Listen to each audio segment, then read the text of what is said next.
Okay, so I just downloaded Google Chrome on my iPad because I'm trying to monitor comments. I'm going live on my phone at a hotel room on an unsecure connection. So I'm trying to get the group Google Chrome to pull up my YouTube on my iPad so that I can at least watch the live and watch the comment section because I don't have a moderator. So hold on 1 second. Perfect timing. I don't know if it's gonna work.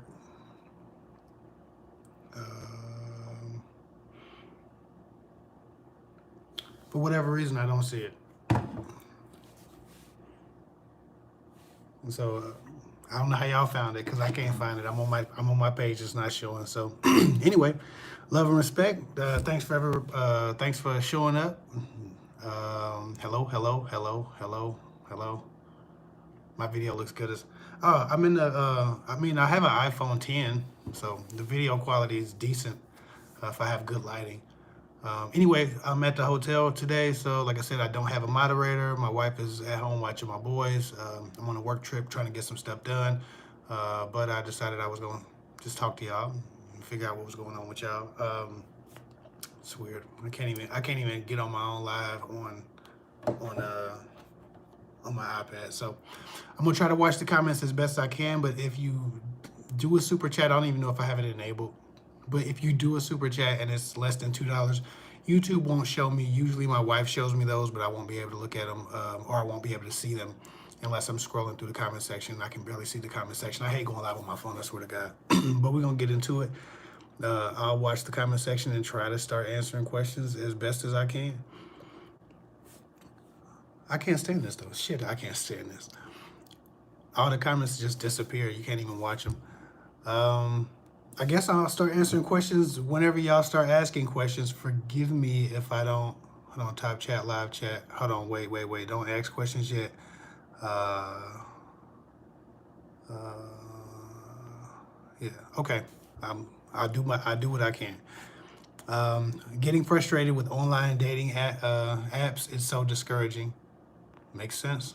Online dating sucks for everybody, not just you, but for everybody. Even people who are finding success, it sucks for even the successful. So that's actually, one of those things that everybody's experiencing. Your 8 rules to protect yourself was life-changing. Well, thank you. I appreciate that. I did that video maybe 2 or 3 years ago. For whatever reason, anytime I mention self-esteem at all, YouTube like smudges out my video. It gets like, apparently nobody wants to hear me talk about self-esteem because those are always flops. And that video flopped maybe 3 years ago, but I thought it was impactful. I thought people who actually watched it were helped by it. And so I've been re-releasing old content that was very helpful because people were asking me similar questions, and instead of making the same video, I can just give you the video that I made on it years ago that was more relevant without exercising as much energy, obviously, while helping people. So that's the point of my re-releases. A lot of this stuff is 3, 4, almost 5 years old, but it was helpful. So I'm not going to release any videos from my first year because my first year, those videos were terrible.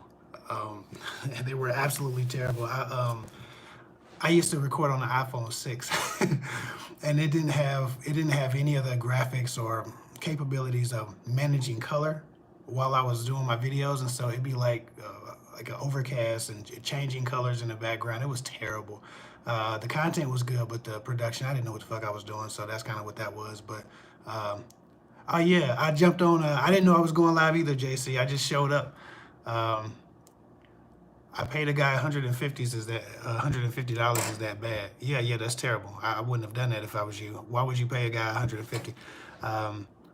She said, I actually wouldn't have noticed that video if you hadn't made a community post about it. That's what I've been trying to do. Lately, I've been doing videos, and I've been doing, this week, I've been doing a community post as well, because, again, people aren't getting the notifications. People aren't getting word that I'm doing videos. Somebody told me they hadn't seen me upload in months. They thought I quit. And it was just that they weren't getting notifications. So this is a thing that happens all the time. I'm gonna try to get into these questions. Somebody said, And forgive me if you drop a super chat like for $2. I won't see it because I don't have a moderator and I can't pull it up on my iPad right now. Somebody said, "How big is too big of an age gap for men? Young ones seem to like older women." I think it's a piss poor investment of your emotions. Usually, past about 8 years. I've not seen any evidence or just any patterns of people actually surviving when the man is that much younger, simply because we keep our sexual marketplace value for a much longer time, and our sex drives can potentially stay up there for a much longer time, especially with all the medical advancements of these pills that these men are taking. So because these guys won't drop their desire at the same rate you will age out before they stop wanting it or before they stop desiring. These are just different experiences. So I don't think it's a good idea to go too crazy young. I think below 8 years is really a waste of your time unless you're just trying to have a good time. If you want to toy with a guy and that's what you're doing, then that more power to you. But you can't be trying to set out to marry no man 20 years younger than you. It just doesn't work that well. Not very often. It doesn't. Somebody said, "What are your suggestions for long distance dating?" Talk every day, learn how to communicate verbally and on video call as often as possible and be in each other's lives, and don't just get stuck in a perpetual cycle of trading pleasantries. Somebody said, my question was about someone 8 years younger, and it ended horribly. Yeah, I think, 8 years, it can still, hell, a person can be your age and it can end horribly. So that may or may not have been contributing to it. But I know beyond 8 years, as far as just the age thing, there's always such a difference in maturity and desire that it's just a waste of time unless you're just trying to get toyed with, or unless you're just toying with them. Who should pay for a date, the man or the woman? The man should pay for the date if he's invited her. The woman, if she's desperate and begging for dates and needs to pay to convince a guy to go out with her, then that's not a date. That's a purchasing of company. That's an escort service at that point. So I think the man should always pay for the date. Let me see. I hate this comment section. On my phone, I can only see like 4 comments at a time. So I'll be missing way more questions than usual. Usually my wife is on here and she's moderating, so she's making sure I don't miss questions. And I'm also on a computer, so I can see maybe 20 comments at a time. Here I can only see like 2 if they're long and like 5 if they're just one-liners. Somebody said, "Hey Kev, your advice saved my life. I did a background check on a guy I had been talking to for 6 months on and off. He was a registered sex offender." Well, I appreciate you for, first of all, just, heeding my advice, protecting yourself and just getting the background check. A lot of women don't want to find out stuff about a guy because they don't want to be deflated. They want to like him without being made to feel guilty about it, so that they refuse to get pertinent information about who he is, what he's offering and stuff. So the fact that you did that was a good job. It was a smart thing to do, and I'm glad you actually, followed through with some action instead of just thinking about it and not doing it. And yeah, you're not the only person. I think that happens all the time. People always tell me that they found some guy was a predator or a sexual offender or into child porn. Like, well, I've experienced this over and over and over with my clients, and so it's not surprising that you found that out. And while I don't think I'm no longer sponsored by that company. I don't have any contracts with them right now, so I haven't been mentioning any background checks. I still believe in it. Ben Verified is still a good way to do it, so check out Ben Verified. I don't have a link though.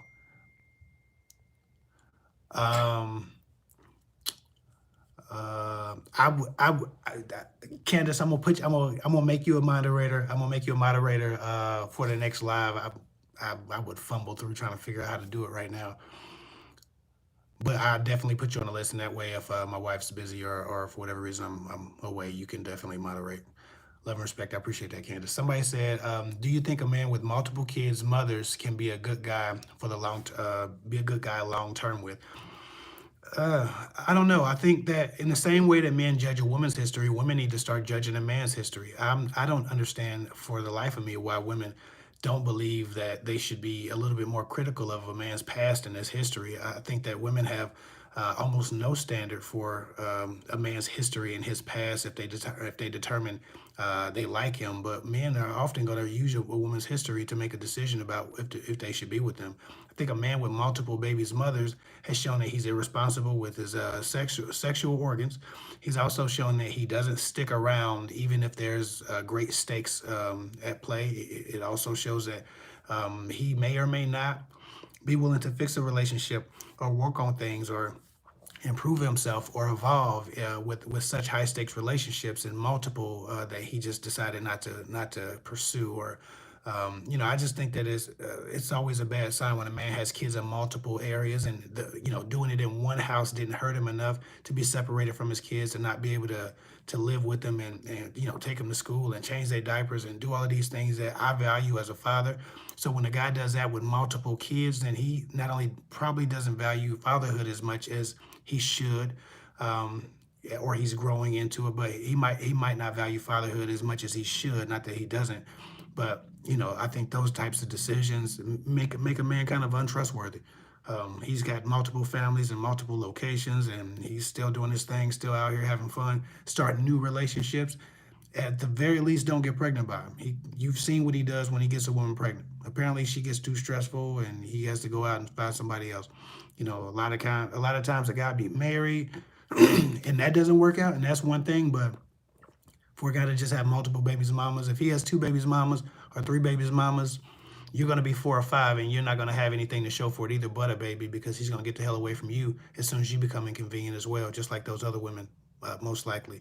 Not to say that those women could have been perfect, but I don't believe in a man having families all over the place trying to start new relationships, and I don't believe in a woman ignoring the fact that he's been irresponsible with the hearts and the families that he's created.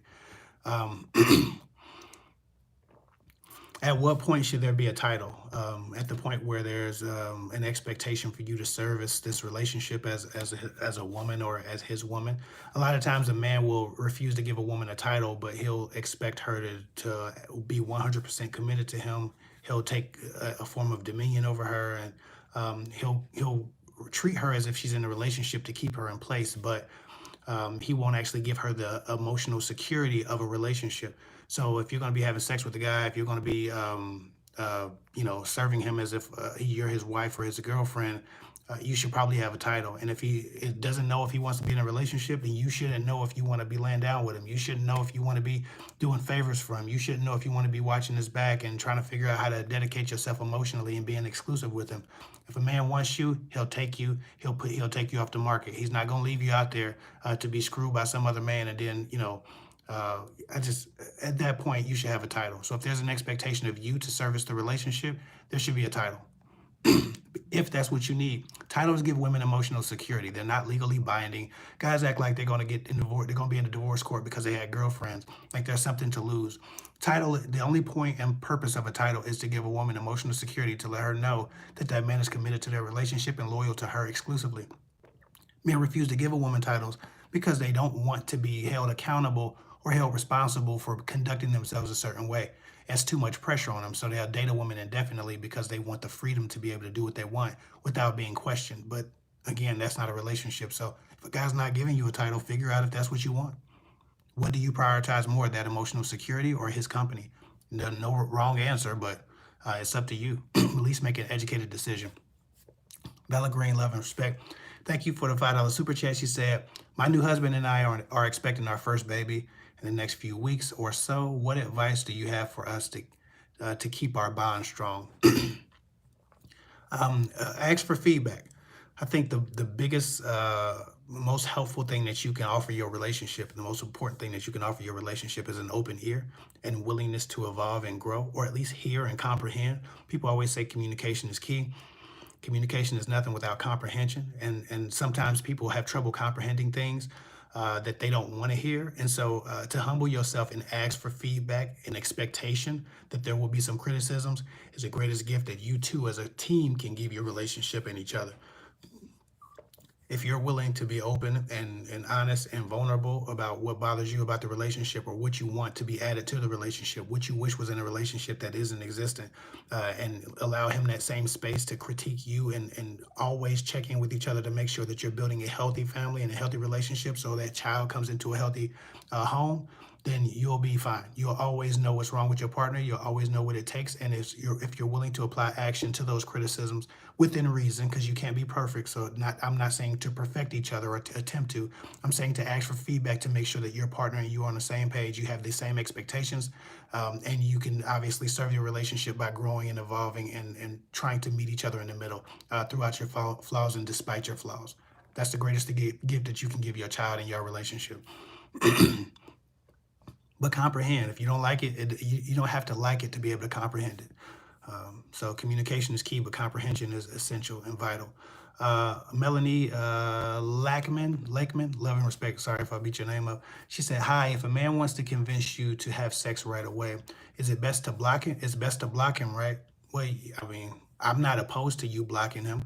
If you have to block him to trust yourself not to lay down with him, then block him. If you don't trust yourself to stay away from a man that only sees you as a hole to stick it in, then I guess block him. Do what you got to do. But if a guy's trying to have sex with you right away, then he's telling you that that's his priority. I don't know why people try to act like a man trying to lay down with a woman the minute he meets her is somehow another supposed to be expected and normal, and like it is normal, but it's normal of a man who's not looking for a relationship.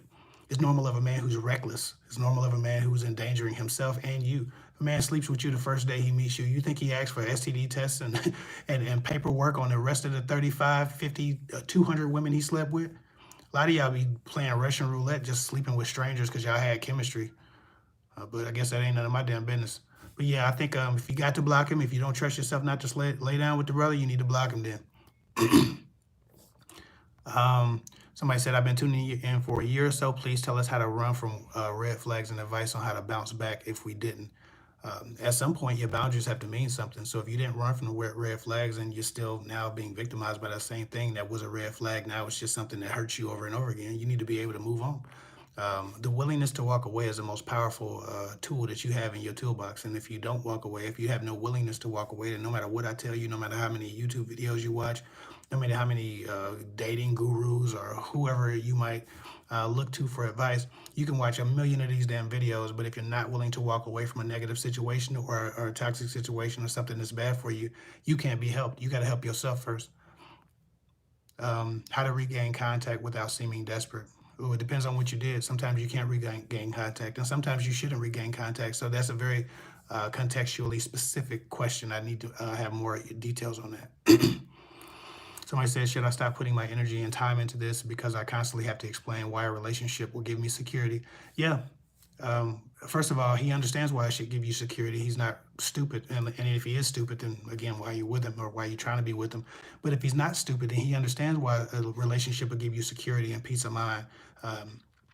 It will empower you to ask of him more. It would empower you to expect more, and will empower you to keep him accountable. He's not looking for accountability from you. And any man who won't answer to you won't love you. And that's just how it is. And he's refusing to answer to you because starting an official relationship puts him in a position where now he has to answer your questions. He has to respect your relationship. There's an expectation of conduct, and he doesn't want that.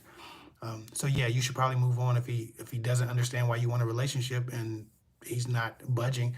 It's not both. It's like two of y'all are in this. It's not just you, and it's not just him. So one person unilaterally deciding how far the relationship goes is always a red flag to me. Move on. Oh my God, this is the first time ever catching you live. Can you do more videos about online dating and how to make a long distance relationship last? Um, Absolutely. I've done a few videos about online dating and about long distance relationships. Uh, People barely watch those videos for some reason. So you think that those videos would be very popular, but that's usually not the case. So a lot of times I'll stock up. I'll do like 10 or 20 videos, and then I'll throw something like that in there that I know is going to give me garbage views, but will help some people. And it's just that it's all about time management, trying to make sure I get the most out of every hour I spend editing and shooting and all of those things. But I will make a new video about online dating and long distance relationships. I might even make one this weekend. I've been doing a bunch of videos and batching. That's why I'm out here right now. Kiwi Love and Respect, she says, why does my husband never compliment or validate me, but stares and tells me I'm trying to change him by expecting him to speak my love language? Um, I guess he just doesn't want to meet you in the middle. He doesn't. He's just not willing to give you that as much as you might need it. It seems to be a hard line for him, and I don't know if he has some vulnerability issues. He's been hurt. It makes him feel soft to express himself in that way. I think he's actually protecting himself from you. He seems to be on guard. Maybe he has some emotional trauma that he hasn't gotten around. Maybe his broken inner child thing is going on, or maybe he's been in a relationship or two that he was hurt by, and so now he's punishing you with the stonewall type of behavior that he wish he gave those other people that hurt him. Even so, I think you should probably go to marriage counseling so he can gain some understanding of why it's relevant that you get what your needs are met as well, instead of him just making sure that he does what he wants when he's comfortable. It's not always about him. Again, it's two of y'all. Y'all supposed to be meeting each other in the middle. Um, and again, not to perfect each other, but to make sure that you're both being served in your relationship. And if that serves you, and if that helps you, and that contributes to your security, and it empowers you, why wouldn't he want to do it? My question would be why he doesn't want to empower you that way if he knows it's very effective. So take him to marriage counseling, try to figure out why he is holding back on empowering you, because it seems a bit. I don't want to accuse him of anything, but it seems a little bit manipulative to know you need validation and refuse to give it to you. Um, if you want to give me some more context, DM me at kevhick24 on Instagram, and I'll definitely talk to you about that. Brittany Thomas, what is the reason a man, your partner, would test you by lying to get a certain response from you? He's just trying to figure out probably how sharp you are, how much leeway you give him. I'm not sure what the test was about. I'm not sure exactly what he's testing. It's very specific to what he would be testing, why he would do that.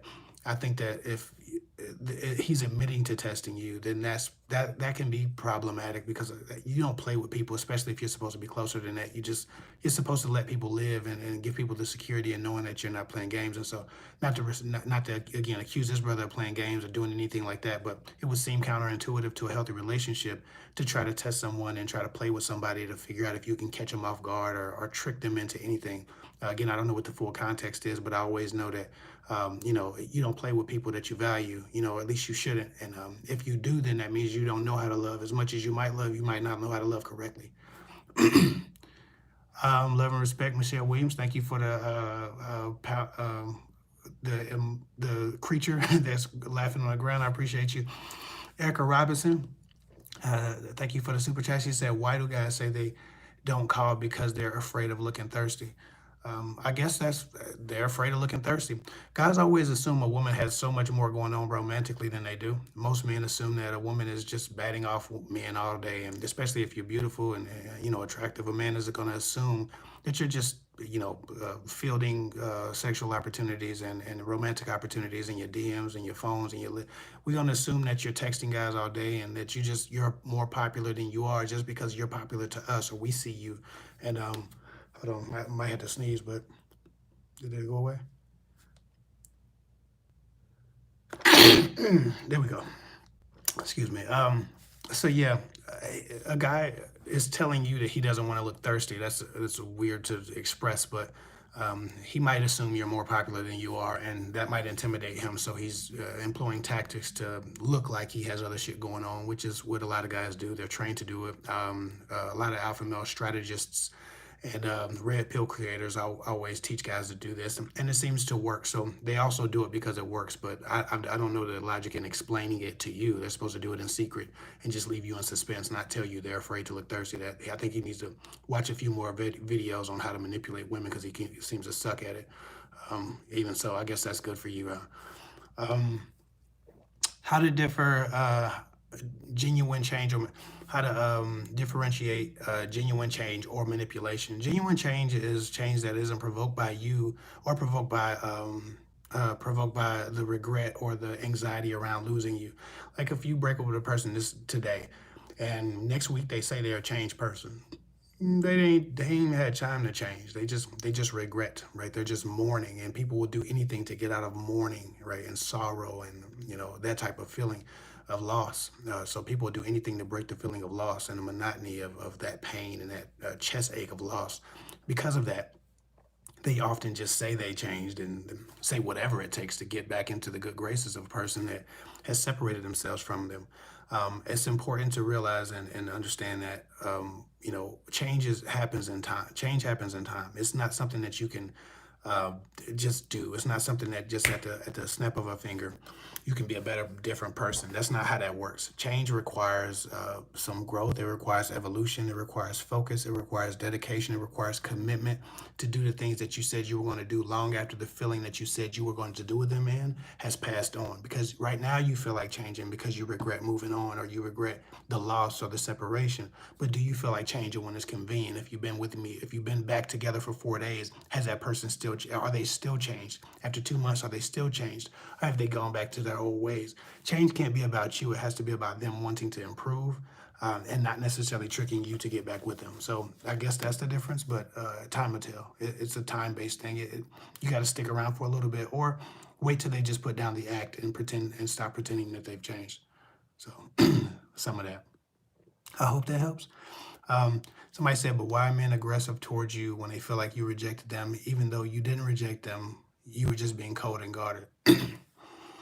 I don't know. I think a lot of guys aggressive is different. I think you're dealing with an emotionally stunted man if you get aggression from a guy after you he perceives you to be rejecting him. See, it makes sense that a guy will go cold towards you once he perceives rejection. But if a guy is aggressive towards you, you're dealing with someone who could likely be abusive, emotionally stunted, emotionally immature, toxic in the way they handle conflict.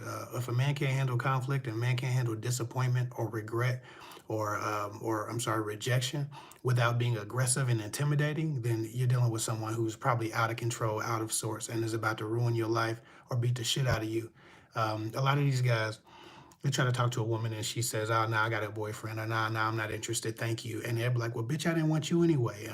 Or they're like, I've seen men even attack women for turning them down.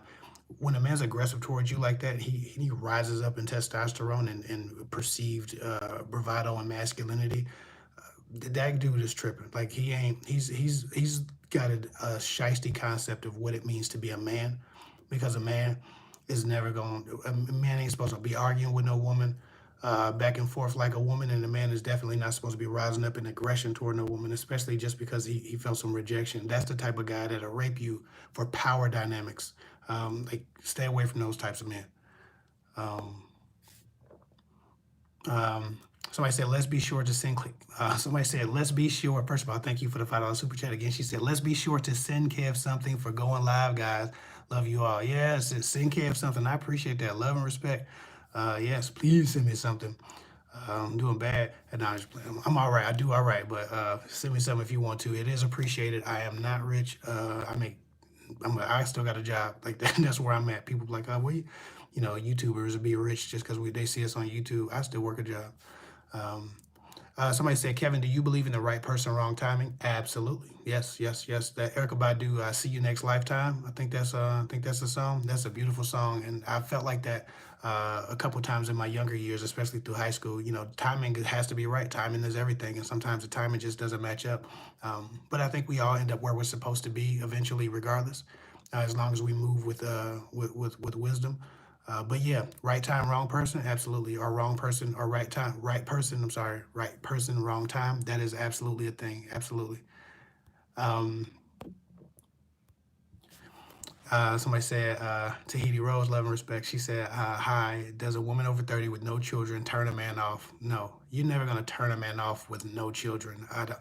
The only time you can turn a man off with no children is if he's a dedicated father, he has multiple children or a couple of children, and he was hoping to start his own kind of Brady Bunch family, or he wanted to make sure that you had the skill set to be around his kids.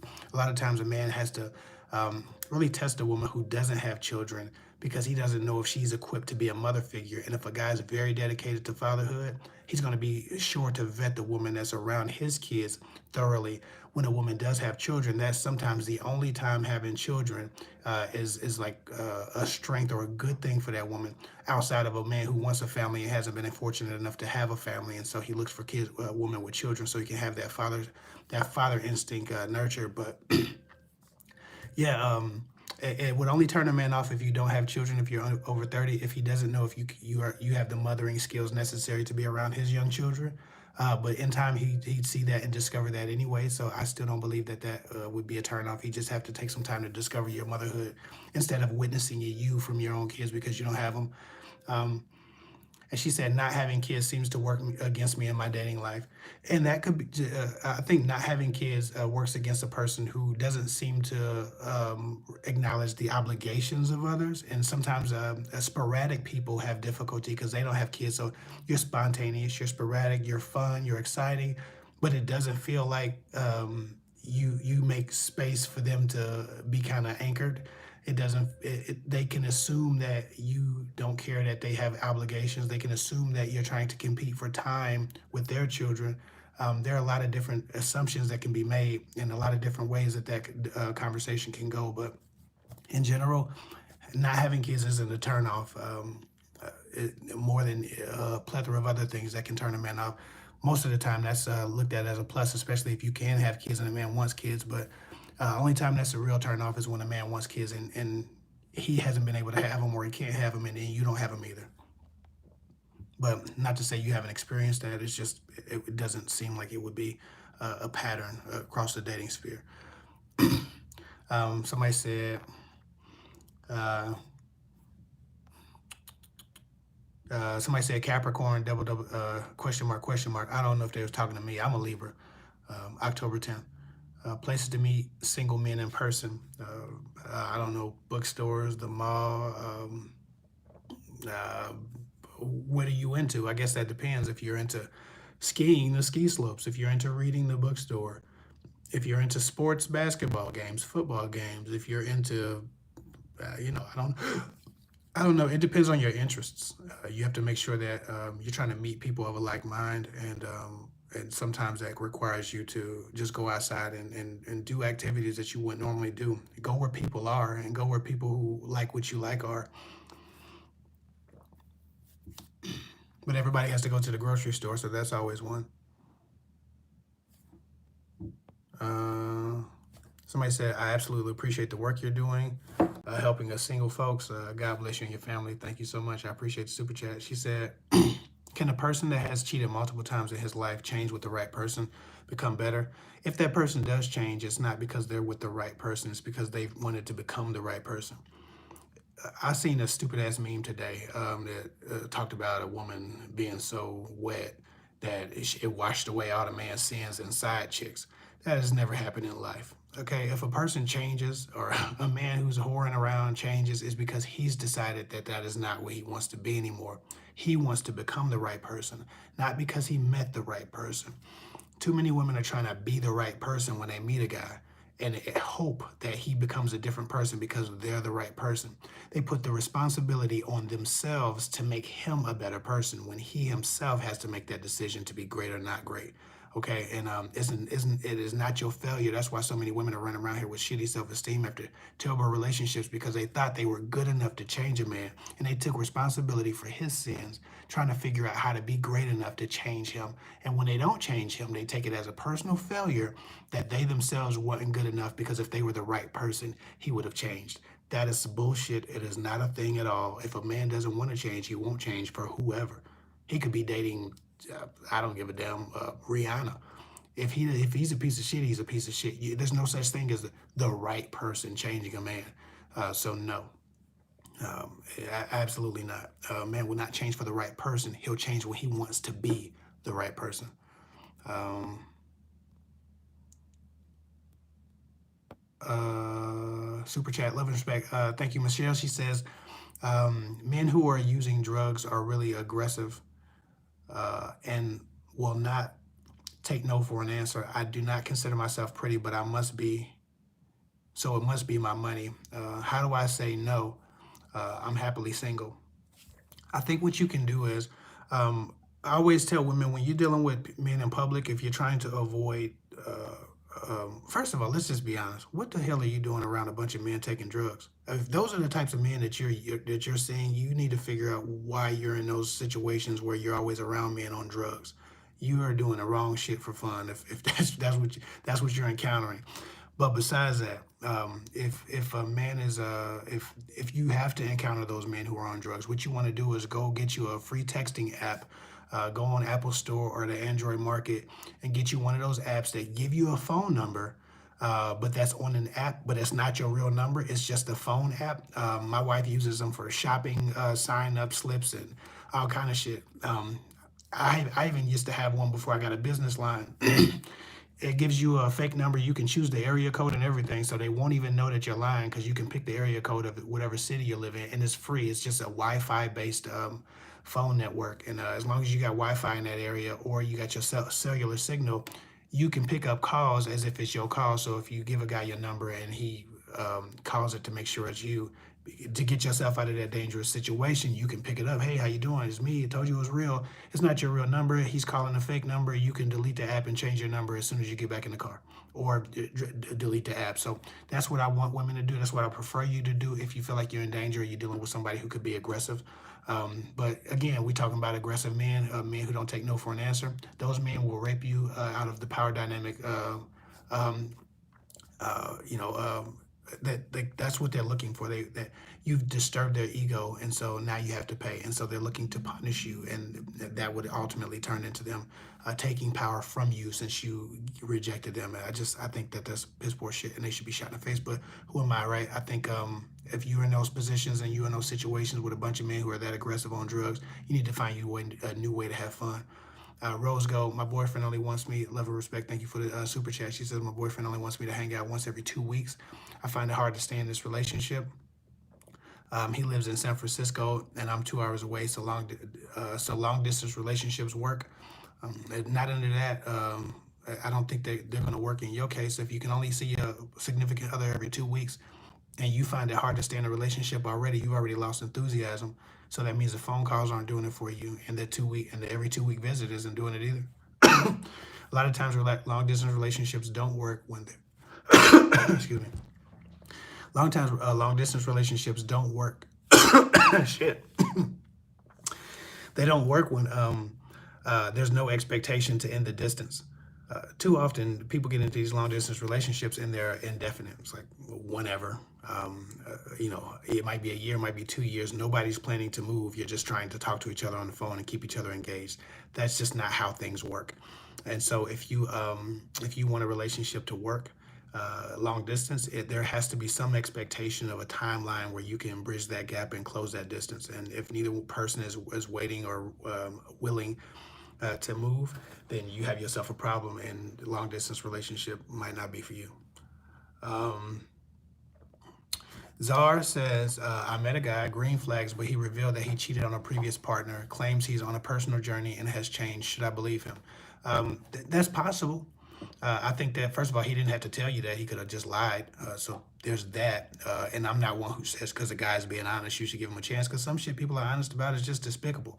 And cheating is bad, but people can reform themselves. And again, I was talking about earlier, if the evolution is centered around that person wanting to be a better person and wanting to be a right person and deserve better, then they can absolutely change. But if a person is just changing because they wanted somebody back, you really don't even have anything coming with that. So it sounds like he's made some decisions to be a different person, and I don't know what those circumstances are in the other relationship. So we can't always assume that a person cheating was completely unfathomable. Some women are extremely terrible partners, quite frankly, just like some men are, and some people are more conflict avoidant. And it's easier for them to just move on or cheat and hope the relationship dies under other circumstances than to do what they need to do to get out of the relationship. So I don't know what reason he had for cheating. I don't know what the context of the relationship was. But until he shows you that he's untrustworthy, or he's hiding information, or he's coveting his phone and covering it up all the time, or he's refusing transparency, you don't have a reason to not trust him at his word. Just be very vigilant, and observe him more than you give him blind trust. And learn who he is now and today, but don't assume you can trust him. Just learn who he is, and figure out in time if what you've seen from him is illustrative of a man who's had the journey he's expressed to you. but he could be a different person. That is absolutely possible. Somebody said, get you some organic ginger, raw, unfiltered honey. I have all of that, but I'm at the hotel, and I didn't think to bring any of that. And my wife made sure I packed tea, but I didn't. I think I did. I don't think I made a pot either before I left. I think I just finished the last pot. Somebody said, why do guys want to insert themselves into a woman's personal space so soon? Um, I had to block a guy that I recently gave my number because he was always making comments about chilling at my damn house. Well, I think you did what you had to do. Sometimes you just have to communicate, and I don't know if you communicated that, but sometimes you just have to communicate. The first time a guy says something you don't like, that hey man, that's not where I'm on. That's not where I'm at. That's not what I'm on. We're not gonna do that. And don't be afraid to give a guy a hard correction, as long as you do it with grace. Um, with gentleness, in the way that you will correct somebody who's a little bit sensitive, and you watch your tone and watch your words a little bit. Give him that same respect. If he has the comprehension skills and he's mature enough to take it, maybe he doesn't make that same mistake. The problem is this: a lot of times people do what they've been good at, or they do what has worked. And most men, it works for them to give someone to tell a girl, hey, I just want to come over and chill. Most women have no standards and no boundaries. And so men get used to those women, and then they meet a woman with standards and boundaries, and they get blocked because they handle you like they handle what's familiar to them, which is women who don't have standards. Not that he can't respect your standards, but that he's going to try what's always worked for him. And so I think that's something that he's always gotten results from, and that's why that was his first methodology to try to figure out how to get around you. Even so, if a guy's telling you he wants to go to your house, you got to be very clear about, hey, listen, I'm not one of them women that you just be coming over my house and laying some pipe and then just I don't do that. If you want to be important to me, we can get to know each other, become friends, get important to each other. But I'm not just about to lay down with you. Excuse me. Somebody said, how to deal with the guy who is desperate for you and romanticizes you. That depends heavily on what you want from him. um, Let me see. Do I got some tea? I think I might have some tea, y'all. Hold on. Slide over here and get some tea. Do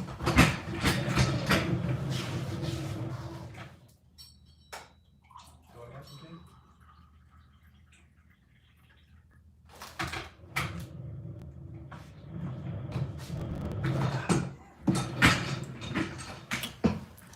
I thought I was all done. I had one cup left. So, somebody said,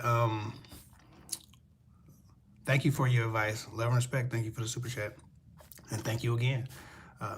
Hope you didn't double tap on accident. Let me know if you did. I'll send you that back. Somebody said, have some tea. Yes. All right, it's cold. It goes to hell. That's a good point with the standards, Kev.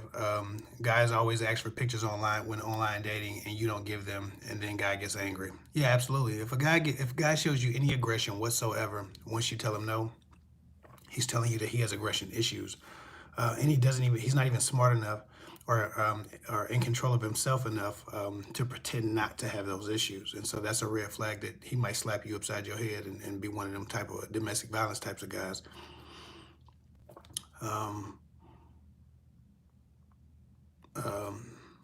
Let me see. AI Matrix said, I don't like being called cute or handsome. Makes me feel awkward. I don't know, man. I've always enjoyed it. I take all the cute, handsome, fine. I've been called beautiful multiple times. Look here, I take a compliment however I can get the compliment. I especially like beautiful. That's a different level of reverence right there, coming from a nice young lady. I go home and tell my wife, somebody called me beautiful. You better get your shit together. I love my wife, but boy, I can't wait to brag when somebody try to come on to me. Somebody said, what's your opinion on feminism, men being more dominant in the relationship? I guess those are two different realms. I think feminism is, oh God, that's a wide body question. Feminism is good and bad. And men being dominant in relationships. So feminism and men, and what is it called when men are basically doing the same thing as feminism? Manists and feminists, or whatever that is called. I think that there are two extremes. I think that we need to stop operating in extremes and stop operating as if everything is black and white. I have some political opinions about feminism, how it started and who it was for, that I don't feel like getting into right now. But feminism wasn't for everybody at first, and is strategically weaponized against certain communities and used by them when it's convenient. Uh, so, and feminism, if we're going to be honest about the history and who started it, it was an attack on the black community at first, the black women specifically, and now it's made some use and utility of itself in ways that help everybody, and so I respect some of what it's been morphed into, but there are a lot of things about the political feminist movement that I don't support, but I do support the mind of feminist women who are not a part of that original movement and what it was really about at first. And so, yeah, I'm a little bit conflicted on feminism. Um, I'm not gonna give you a history lesson, but look it up. Just look up the controversy of feminism, or even the racial undertones of feminism. If you want to know, you can know. If you don't want to know, you're not gonna get it here. Panda Bear, love and respect. The guy I'm dating for 4 months now, he's very sweet, attentive, caring, wants to talk exclusively. I tried to buy him a gift, a shirt, and he asked me not to spend my money on him. What does that mean? He doesn't want to take anything from you. It makes it. He might have issues feeling masculine while accepting gifts from a woman. He may have some issues with just making sure that the optics don't look like you're doing too much for him and he's not doing as much for you. He might not be willing to give you a gift at this point, and definitely because of that doesn't want to accept a gift from you. So that's kind of where that is. I wouldn't take it too personally. I just think that in time he might grow in trust with you and grow in trust in a relationship, and then allow you to buy him gifts. It just might be a little early for you, a little early for him. But 4 months, that seems a bit, that seems like a while. But like I said, if he wants to talk exclusively, it doesn't mean it doesn't mean any of that just because he doesn't want to exchange gifts. It's just before his time. So give him some space and time to develop that, or ask him to explain what the reasoning is. It's better to ask him than even ask me. You might learn something about him. So, she said, not a feminist, but I do center feminine principles. I am a womanist, and I choose to rest in my femininity. Yeah, absolutely. Feminist principles, all of them aren't bad. So, like I said, I'm not. It's a conflict. It's a double-edged sword.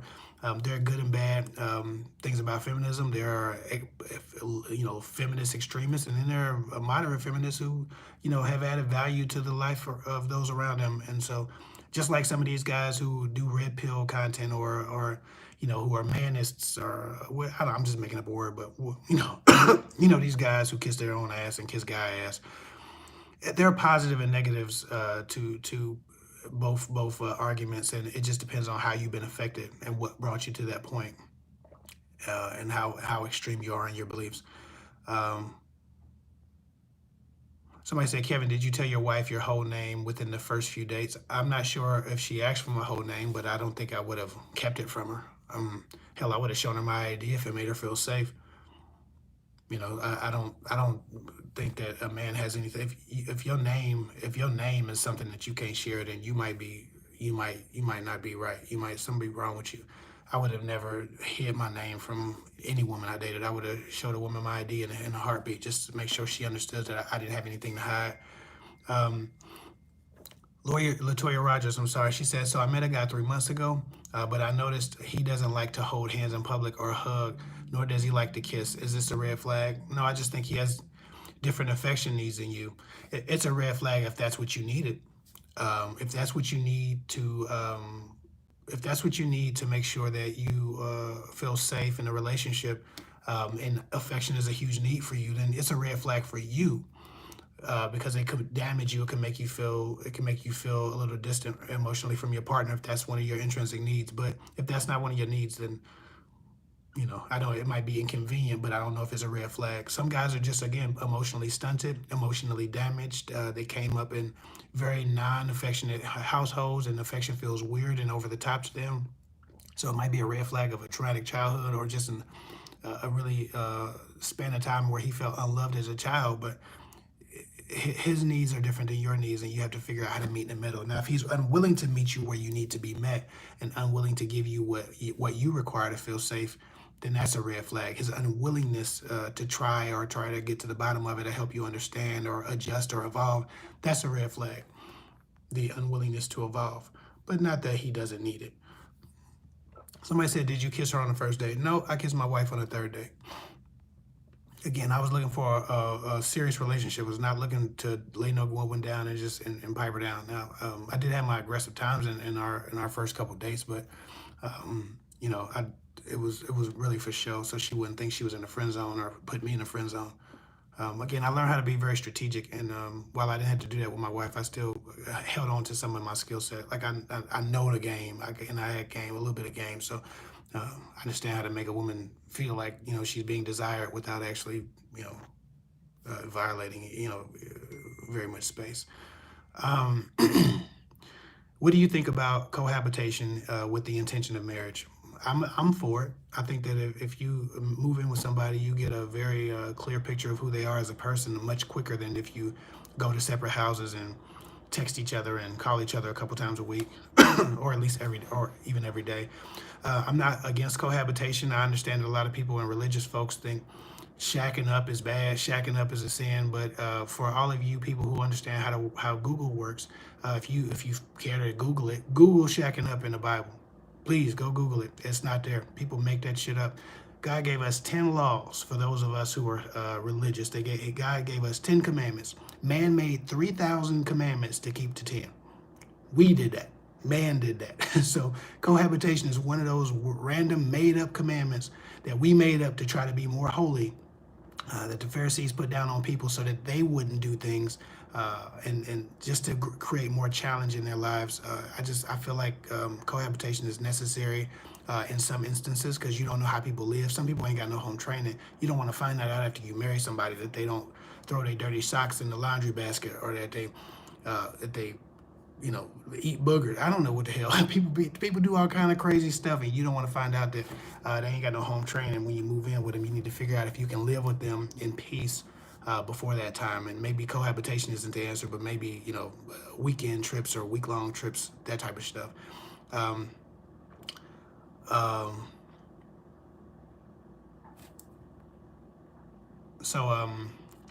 Somebody talking about the rules now. Yeah, just like I said, love and respect to Christian folk, but some stuff ain't in the Bible, and we pretend it is because our grandma said it and their grandma said it, but it's just made up shit. But again, I'm not holy roly, so you're talking to somebody who's not a holy roly, but I know what I be talking about, but I'm not a holy roly. But I read the Bible a few times, and I studied it for a lot of the stuff that I was told. But again, I'm not here to argue with nobody. Love and respect to y'all though. Somebody said, "Kevin, lots of love from New York. I have a crush on someone who I have suspicions is bisexual. Should I trust my intuition and not even bother?" You do better off just asking a person. Like I said, sometimes we do so much to save face and not embarrass ourselves and not create waves. Just ask him, yo, man. I mean, and if he's that pissed off about it, then I guess you've killed your chances. But if you don't bother, you're gonna kill your chances anyway. If you tell yourself no, then the answer is no. If you ask that question and get an answer, yes, he might be offended, but he might not also be offended and be like, hell no, girl, like you, what's up? Hey, you only have a chance of shooting, or you only have a chance of making the shots you shoot. If you don't shoot your shot, then you have no chance. And so, what's the difference? You have nothing to lose. Um, Advice for 20-year-old virgins. I feel like I'm lost and don't know what to expect in dating. I also don't know if that should be a priority. I think that if you're a 20-year-old virgin, first of all, that's not completely that's not seriously uncommon. Uh, don't focus on your absence of sexual experience. Just make sure that you are and or at least have established a sexual identity. There's a difference between like being a virgin and being a non-sexual being, right? And men need a woman. Men prefer a woman to at least be a sexual being with a sexual identity, but that doesn't mean she has to have had sex or have a sexual experience behind her. Um, a lot of times virgins I know are very asexual, which is the thing that creates space between them and guys. Not that they are virgins, but that they don't have a sense of sensuality that a man can grasp onto. But no, I don't think that I don't think you should worry so much about your virginity as much as finding somebody who is right for you and who wants what you want. Because I can tell you, women who lay down with every man that buys them a burger and fries don't have boyfriends either. So that ain't hurting you no more than that's helping them. It's women who out here sleeping with every guy that says hi to them. They ain't got no boyfriends. It's women who have sex with every third guy or fifth guy or 10th guy. I've not seen a correlation between a woman's sexual openness or acceptance for a man and her success rates. I think that the type of man that you encounter and that you attract changes based on your sexual habits, but the fact that a person could wrangle a relationship, don't worry so much about being a virgin. That's not going to hurt you as much as not having a sexual identity and appearing not to be sexually mature, right? Some women are immature and kind of childlike when it comes to sexuality. That does a lot of harm. But again, a guy still has to, be trying to kiss you and figure out how you, maneuver and operate in the heat of passion in the absence of a sexual experience. I hope that helps. Um, let me see.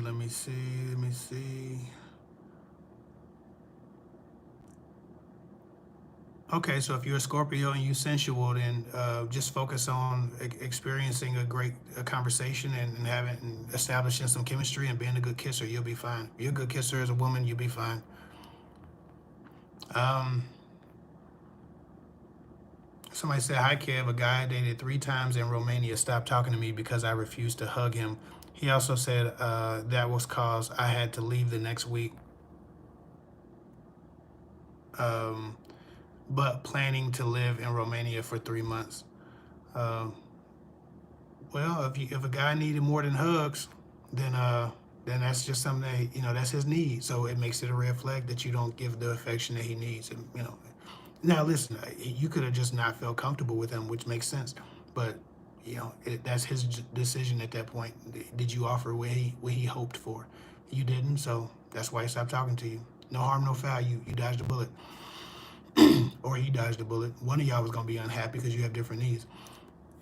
Hey, Kev, finally caught a live. Love your advice. I appreciate you. Thank you. Um, Somebody said,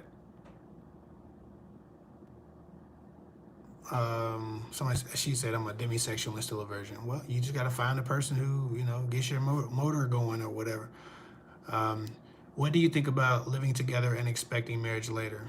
We might have answered that one. Um, but yeah, I think living together is okay, but I'm not God. So if you think you're going to hell for it, then that's your thing. But I don't.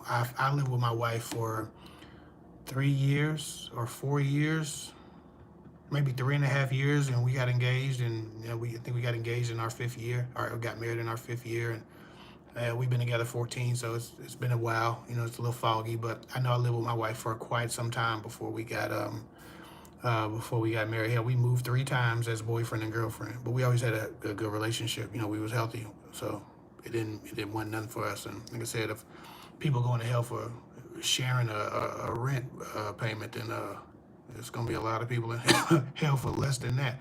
I feel like God got some more evildoers that get out the way before he starts striking people down for sleeping in the same bed. I used to tell these Christians that I used to work with, love and respect to y'all again, but I was on the brunt of this thing all the time, living with my wife when I was younger. Yeah, when y'all gonna stop playing with God? He repent. Like, man, get the fuck up out my face.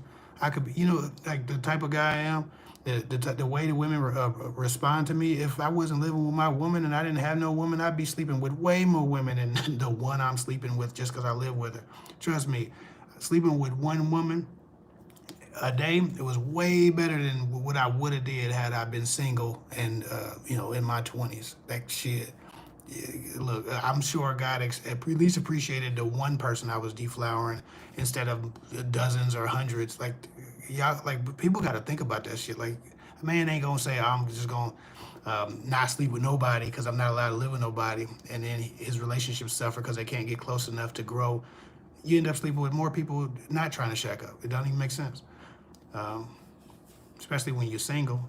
So Panda Bear, he's bought me multiple gifts in his time. That's why that's why I was confused. Okay, so she had the question about the guy not accepting her gift before. Yeah, so if that's the problem, I think that just deserves a conversation. He needs to understand that something that you need intrinsically from him is the ability to share and the love of gift giving and the ability to be accepted in a part of your love language, which clearly is gift giving or acts of service or favor. That's a part of how you express love, and he needs to learn how to appreciate that and how to accept it. If he doesn't, then again that'll be an unmet need in your relationship, and I'm positive he would hope to meet your needs if he's trying to grow and move forward with you. So he just needs to know that sometimes when you give a gift, it's as much for you as it is for him to be accepted by him, and it feels like he's rejecting your love, and he needs to understand that that can be hurtful if that is in fact the case.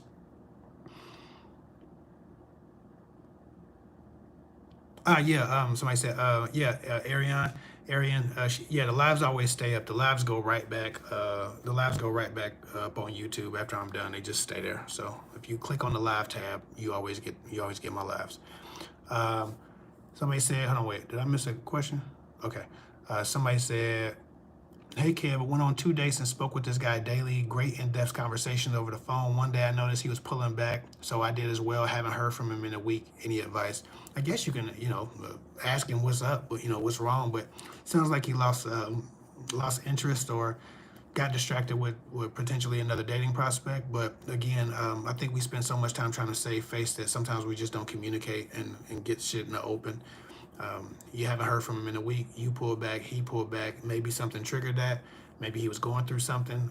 You could be missing an opportunity to either support him through a hard time, or maybe he did pull back because he lost interest. But it would be better for you to just get that information than to worry about it and guess about it and still be a year later like, man, I wonder whatever happened to him.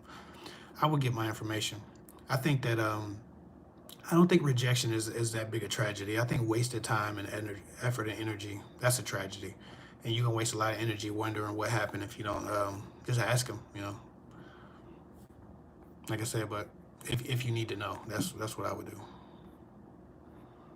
Um, and I know people wouldn't tell you that. A lot of dating coaches wouldn't tell you that. Everybody's giving this advice that, everybody's supposed to make sure they look right. Make sure you don't look desperate. Don't look this. Don't look that. If you're not going to get over something, if you're not going to get around it, if you're not going to be able to move forward, it's going to haunt you. Just get your answers. Kev, please talk about men who haven't found their purpose but are in marriage. In what way? Like you talking about like financially? A man hasn't found his purpose financially. A man hasn't found his purpose like with his service to the world. I think that I guess it would depend on what that purpose ends up being. If it's a financially lucrative thing that you're asking for, I don't know what context you're in, what context you're asking, and she said in every way. So a lot of people haven't found their purpose, but I can tell you this: if a man is married, if a woman is married, anybody has gotten all the way to marriage, and they haven't found their purpose, that's not uncommon. Most people don't know what they want to be when they grow up. One day they just either realize that, damn, this is what I wanted to be, or shit, I still haven't figured it out. So it's not uncommon. I didn't know what I wanted to be when I grew up. I hadn't found my purpose, and I want to say I was married when I still hadn't found my purpose. As long as he hasn't put his dream down to have a purpose, as long as he's still trying to figure it out, as long as he's still trying to become something, as long as he still has ambition and his dream isn't stumped out, ride with it. The only people I worry about are people who stop dreaming.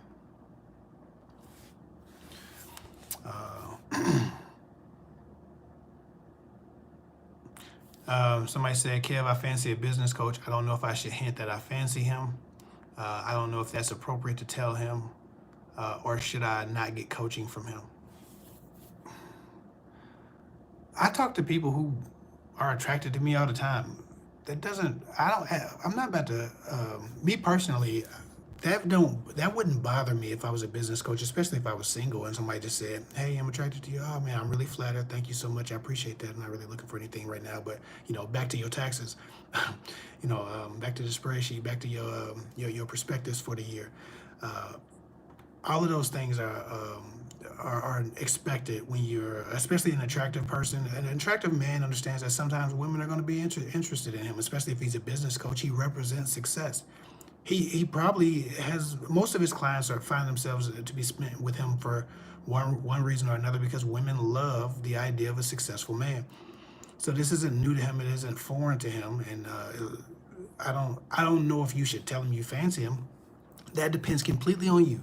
But I know he's not going to be shocked and awed by it. He's not going to be appalled by the idea that you like him. That is just not how men operate. It's always flattering to us. He just might not want to hurt your feelings, so he might, not acknowledge you said it, or he might, try to back out of it. But I don't think he's gonna fuck up the money just because you said you were into him. I think he's gonna get the money, and so figure that out. But I think that it's okay to tell him if you want to tell him. Just say, hey, I was wondering if you had a girlfriend. I know this ain't professional, but you're the professional, not me. Get that out the way. He's the one got to be professional. You're a client. You can kind of be whatever. You didn't sign no paperwork. You don't have a business. So that's that. Um, let me see. Let me see. Why do men play the class war with women and get right into it when women is not trying to approach that way?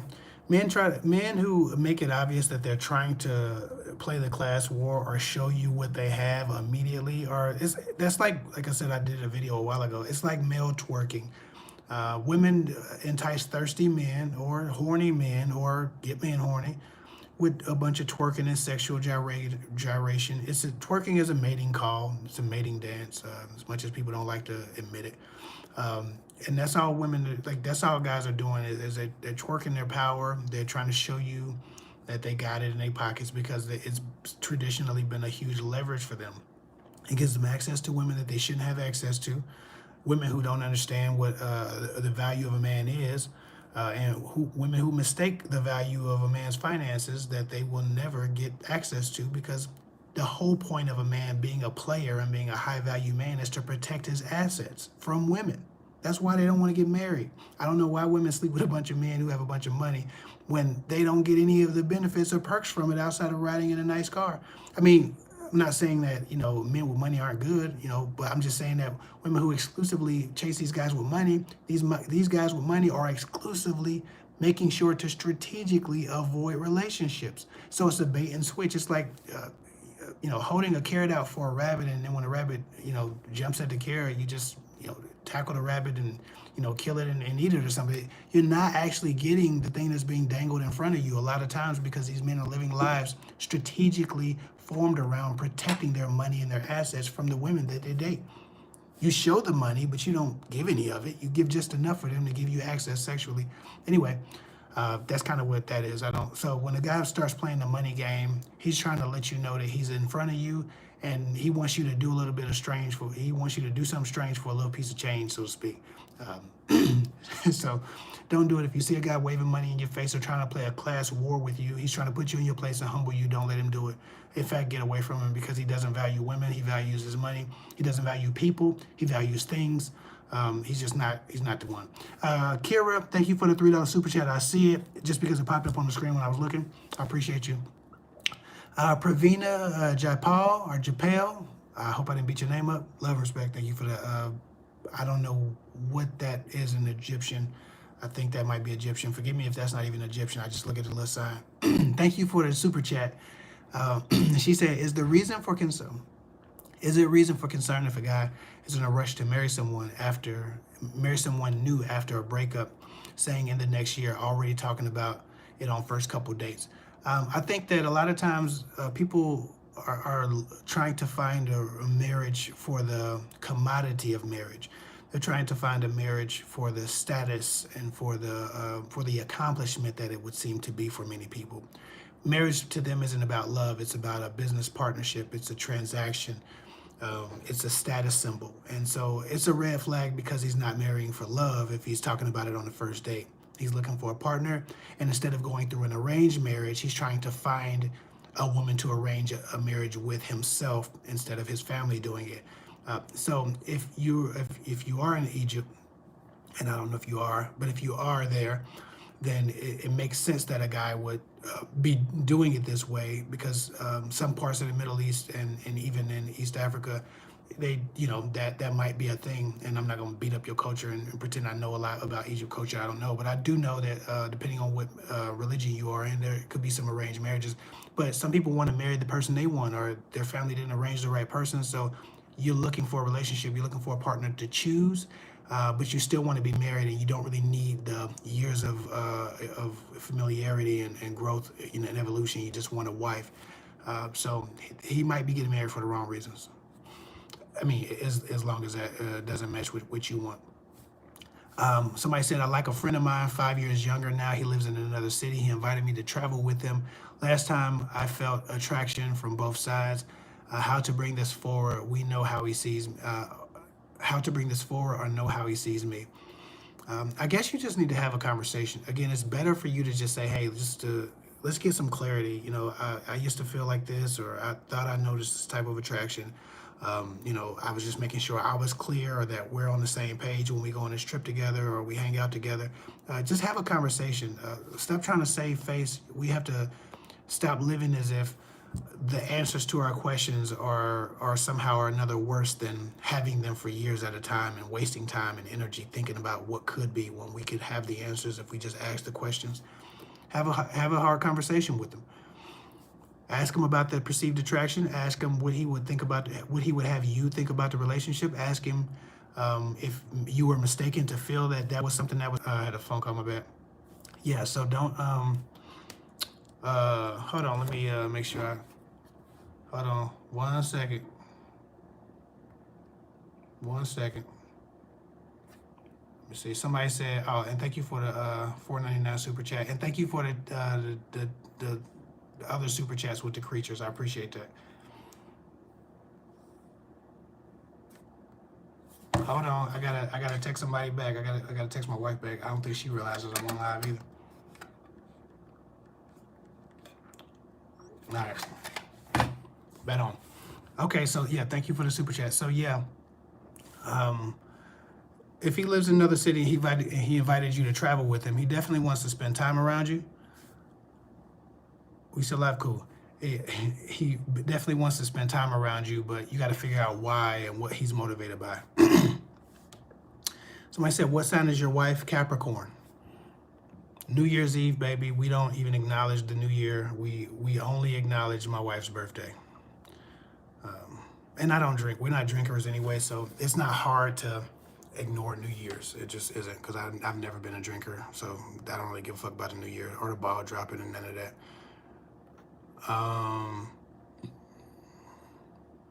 Somebody said, Kev, thank you for the $5 super chat. She said, Kev, should you marry for love? How important is love in the function of marriage? It's very important. I think love is what causes a person to compromise. It causes them to cooperate. It causes them to endure when things aren't optimal and when things aren't preferred or efficient enough. It gives them the patience to stand next to you throughout your flaws and despite your flaws. Love is the glue. Love is not enough, but love, it definitely is an adhesive to keep two people close enough to work through things. And whether or not you marry for love or business, there are no perfect relationships in business or love. And so if you don't have love, then you have almost no incentive to stick around, because if you don't love a person, then you're indifferent to them emotionally, and so there's nothing keeping you. So you need love, unless you're in a culture that just doesn't culturally believe in separation. Now, if you have a culture that doesn't believe in separation and don't actually value respect and admiration and reverence and honor and loyalty and affinity for a person, if the contents of the relationship don't matter, just that there's a relationship, then disregard this. But if you're a person who cares about how you're treated, you're going to need love to get somebody to treat you well. A lot of people I know that have been in arranged marriages, if they're not closely knit enough to their cultures and to their families, those relationships can lead to isolation for either the woman or the man. Most of the time, the woman, and that leads to women getting mistreated sometimes. Not because it's an arranged marriage, but because an affinity for that person, a love and a reverence for that person wasn't required to have them as a wife. And I think love is what keeps a man, enthused to treat a woman the way she ought to be treated, instead of just being obligated to answer to her or be around her. I think you don't want to be obligated to anybody because obligation breeds resentment. And I think that sometimes without love, that's what you get in a relationship is a lot of resentment just by, um, the sheer fact that there's some ownership applied to a relationship outside of love because you're not choosing each other's. It's an arrangement. You can feel more trapped that way. I hope that helps. Somebody said, right, Kevin, what's your opinion on Danny and the baby? I think that I think that the baby. I think both of them are screwed up. I think the young lady seemed to have a physical energy about her when she was going through whatever they was doing on live, and he was recording it so he wouldn't end up going back to jail. So she was turning up a little bit, way too much for a woman who would hope to have probably an abuse less relationship. I think no one should be touching anybody, especially out of anger. But I think that he was dead wrong for calling her all those side B's and stuff like that. You don't call your baby mama no side B. I don't care if she's your first baby mama or your 14th baby mama. If she brought a child of yours into the world and she carried your child and she's making sure your child is safe, she can never just be a side bitch. I think that was dirty. I think that was trifling and low.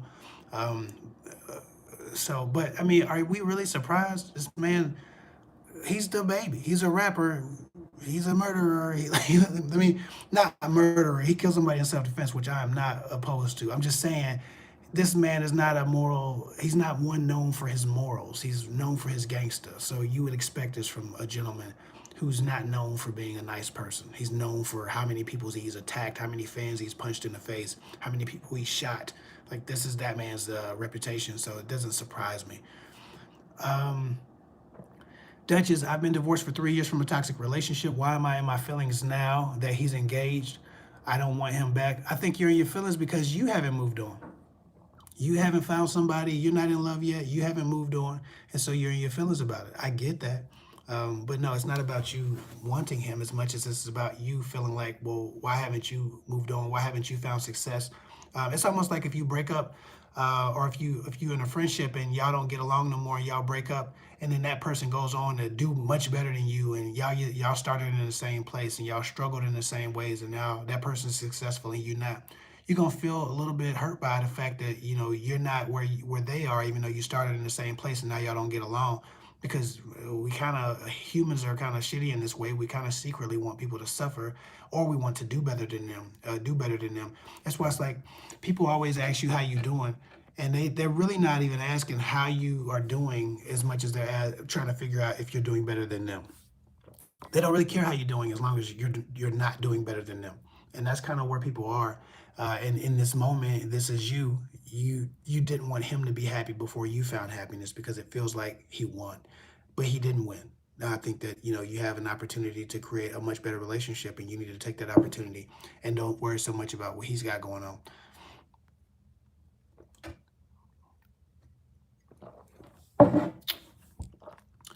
What time is it? What the hell time is it? All right. I'm gonna get off of here at 7 because I gotta take a shower, take a nap, wake up, do some more videos. This is a work trip. I'm trying to get my videos up for the next couple of weeks. Um, Somebody said, mm, not. Somebody said not something strange for a piece of change. Women do that.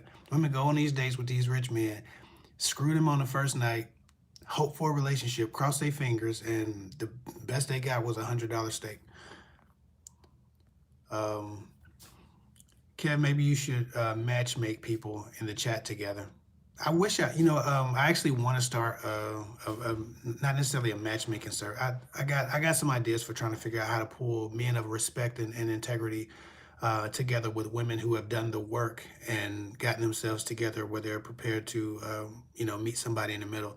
The problem is the biggest kind of coat hanger there is it's very difficult, and I think my whole channel is dedicated to trying to convince women to date worthy men instead of the men they find themselves to be overwhelmingly attracted to. I just I don't know what the hell what the problem is, or why women have their programming is so backwards that they chase these men that don't want anything, and the less a man wants from them, the more a woman wants them. So like that would be it. It would end up with a bunch of broken-hearted good men who are still getting left for guys who are sending dick pics to women. And that I don't know.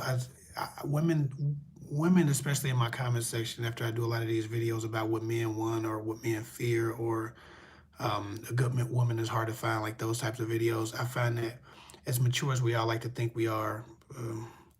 So many women are just not ready to accept the fact that men also are in encountering trauma and encountering pain and disappointment and resentment and heartbreak in this dating thing. They think because the men that they liked didn't want them and screwed a bunch of chicks, that no man is deserving of compassion, and I should not dare make a woman a victim in the absence of, or I should not dare make a man a victim in the absence of acknowledging a woman's pain. And some shit ain't about y'all. Men have anxiety and problems too, and that is just not something that women have been, even in my comment section. And I like to think that the ideas and the thoughts in my channel are elevated and mature because we all hold each other accountable, and I hold women accountable as much as I tell them about unfit men.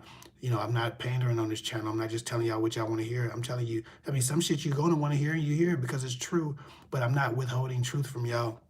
But what I found that overwhelmingly is my damn dislike ratio, my negative comments, my hate mail, it comes in abundance as soon as I tell y'all how a man feels without consideration to the toxicity that a woman has endured. It's like, how dare you say this? Men ain't shit. They did this to me. It's like, that's not the point of this video. It's men who didn't do a damn thing to you that you wouldn't even want to date, but you mad that they dating somebody else. Or it's men that didn't do a damn thing to you that has had the same experience as you, trying to love people that didn't love them.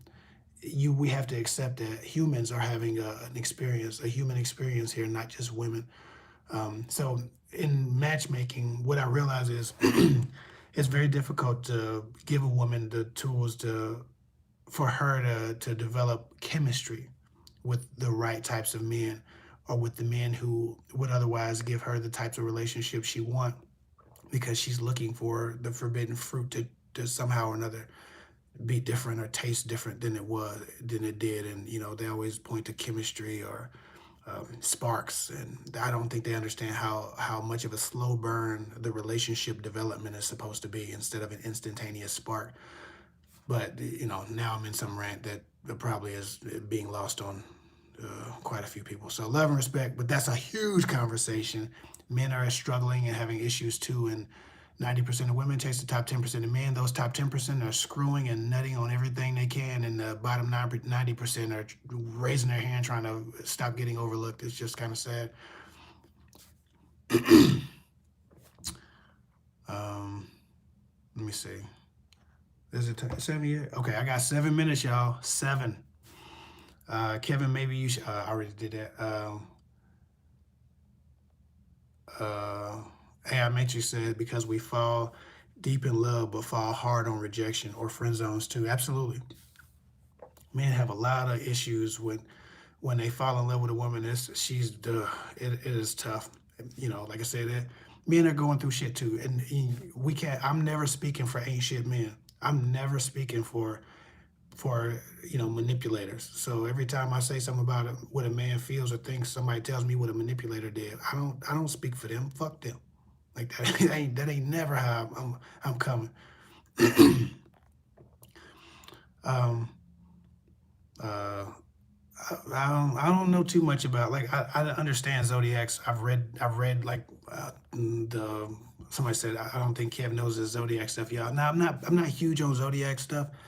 I mean, I know I'm a Libra. My wife's a Capricorn. I know that it's pretty accurate. I've read some books, but I'm not one of those guys. I don't, I don't know too much about it. I can't tell you if the Mars is in Venus or Saturn or none of that shit. My man, Daddy Longlegs, can on Instagram. Now, y'all can shout him out. He's an expert at that, and he counsels men as well. So, love and respect. Polygamy. I think polygamy question mark. Polygamy is something that some people are suited for. I think that that's the case with a lot of people. I think a lot of women who are suited for polygamy are trying to live monogamous relationships and finding them to be underwhelming. That is also a thing. Polyamory is another thing. There are some people who just are open and love to love wide and far out and more the merrier. Those are certain personalities. So there are different relationship structures. They're not just one relationship structure. Monogamy isn't the only way to live, and so I understand that now. I don't know how your religious beliefs or whoever's religious beliefs might either coincide with that or contradict it, but I think monogamy is a form of love, a form of relationships. It's not the only one. Somebody said, will you collab with Mindful Attraction, aka Delexis? Um, he ain't reached out to me. I know about a year ago, he did a video about me, and he made a few claims.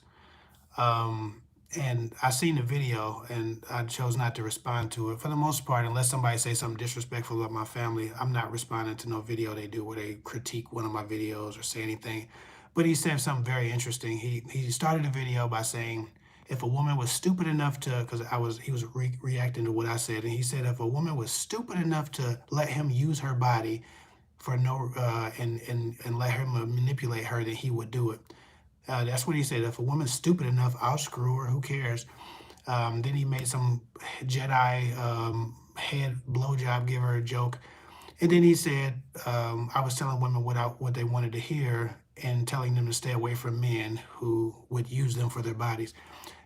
I feel like that he's smart, he's an intellectual gift, but I'm not sure what his purpose is. I'm not sure if he's out to really help people or he's just out to have these conversations, express his intellect, impress people, and potentially get some ass, because he did openly say he was having sex with his subscribers.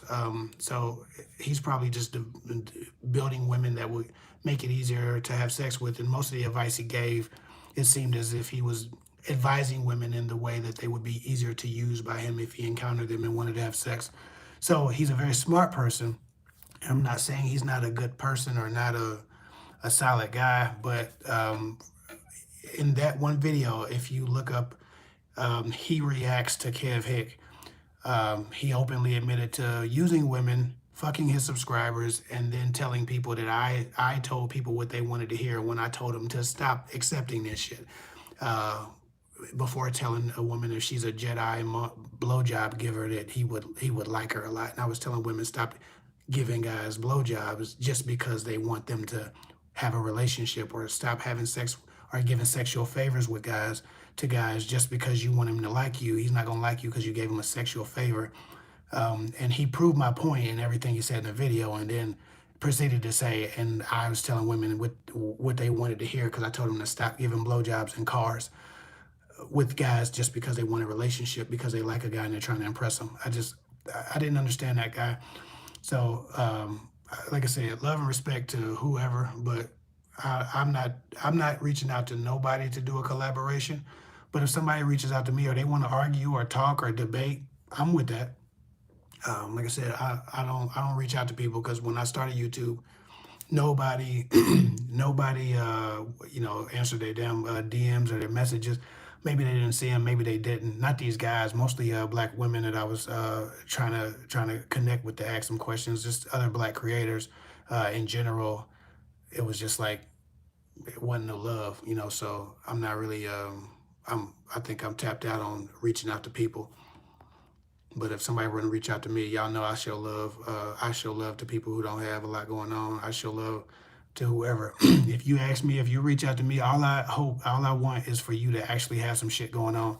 Too often people start a YouTube channel last week and try to get me on their channel this week. I'm not doing that. Ain't nobody gonna see it. It's a waste of my time. It's a waste of your time. It's a waste of that resource. If you wait till you get a couple thousand subscribers, now it can go somewhere. It has some momentum, but it don't make sense to try to get a hot feature when you don't have an audience. It doesn't help. Somebody said, Kevin, when you speak on relationships, they are for women who. Kevin, when you speak on relationships, are they for women who don't want to date black men? Black men aren't into black women. They hate black women, harm us at an alarming rate. Okay, I love and respect you, Divine Princess, but y'all gotta cut that shit out. Y'all gotta quit shitting on black men and trying to act like that shit ain't no white supremacist based ideology. Okay, you talking about the lowest common denominator of black people, of black men. That's like saying all black people are drug dealers and crack addicts. I don't like that. I'm gonna be honest with you. Love and respect to you. Love and respect. But when I see women talk that black man, this black man, that shit in my comment section, I block them because that's not. I don't. I'm black. I've been black as far as I can tell. I'm still black, right? And women have traditionally, every time a man is dating someone non-black, they've assumed it was because he doesn't like his like there has to be a disdain for black women because he's dating someone else. What people don't realize about murder and love, murder, killing, and dating, crime and dating, is that it's a crime or relationship based on proximity. Just like murder is about proximity. People say 90% of black people kill 90%, 90% of black people are murdered by black people. That's absolutely true. But guess what? 80% of white people kill 80% of white people. And guess who kills all the Asians? Asians. Guess who kills all the Indians? Indians. Wherever you go in the world, people kill their neighbors. And guess what else? They love their neighbors. A lot of times people are not seeing um, intraracial or black on black love because they're in affluent areas or they're in areas that aren't predominantly black. There are less black people there and people date their neighbors. And if you have more white neighbors than black neighbors, then now you're probably going to be having a mixed family. And that is a reality that we can't continue to disregard just because it's not a convenient statistic. People date their neighbors and they murder their neighbors. And I don't know of very many black men at all who live in an all black neighborhood who date exclusively out of their race. And yes, some black men are terrible, they're horrible, they're no good, they're very bad, but we can say that about every race of man, every race of people. So I'm not really with that shit. I know where you're going with that, and we could have that conversation, but it'll take over this live because I got hours of data, facts, statistics to tell you that black people are overwhelmingly marrying black people. If you want to look at the marriage statistics, please do. That is a myth. That is a lie. Black men do not hate black women. You are looking at the loudest, stupidest voices on YouTube are convincing you of that, but those guys are just the guys with the microphones. I've not met these types of guys that y'all assume are every black man. And I think that that's just some self-hater shit. So I don't want to kill everybody's vibe over here, but I don't like that black people shit. And don't get in my comment section talking that anti-black man shit because I don't like it. And it's just as bad as these guys talking about black women ain't shit or fuck these hoes or whatever the person might say. It's all of it. It's I'm not with none of that self-hater shit. Love and respect though, and I don't mean to shit on you. I'm just letting you know. That's a whole conversation. Somebody said I told my male friend that I liked him, and he said, "Thanks for letting me know. We will still talk and are still friends. We still talking and still friends. Your thoughts?" He said, "Thanks for letting me know." That means it's not mutual, and so he's probably flattered by it, but he didn't also want to hurt you. So he kept it very basic and very, very general. Um, as long as you're still friends and you're okay with that, then ride it out. I'm cool with that. Like love and respect. But don't put him under pressure to change his opinion. I think that, and not that you would have, but if he said that, he acknowledged what you said, and then he didn't respond to it, like it was a kind of a non-response, then that just means it's not mutual. Do your best to try not to make it awkward. If you're capable of still being friends with him, then that's wonderful. But if it hurts you too much to still be friends with him, then maybe you need to take some space, and that will be okay too. Somebody said best anti-racist message ever. I don't know, man. I pissed a lot of people off with like man. We do so much damage to each other listening to narratives on the internet. Like the internet is the internet is set up to give you the most negative information because drama and sex sells, and because YouTube doesn't want to be in the sex selling business as much as the drama business. They give you the drama business. So does Facebook. Facebook's algorithm specifically targets you with drama. Like, they've literally done studies and decided on giving you drama and bad news instead of the positive viral cat videos. Now they're just giving you political crap whenever they can. So, that's just one of those things. And JC's correct. He said they sound louder than the majority. Unfortunately, they sound louder because they all get there. Like, that's like when people, still speaking about, like disgruntled people of color. That's like when you have a business and somebody doesn't get the product that they want, and they go on a crusade to make sure everybody knows that they didn't get good service from you and that you're a fraud.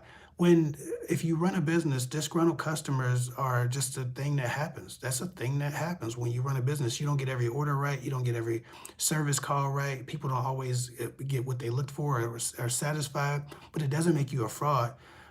And in the same way, uh, those people are very passionate because they are triggered by something.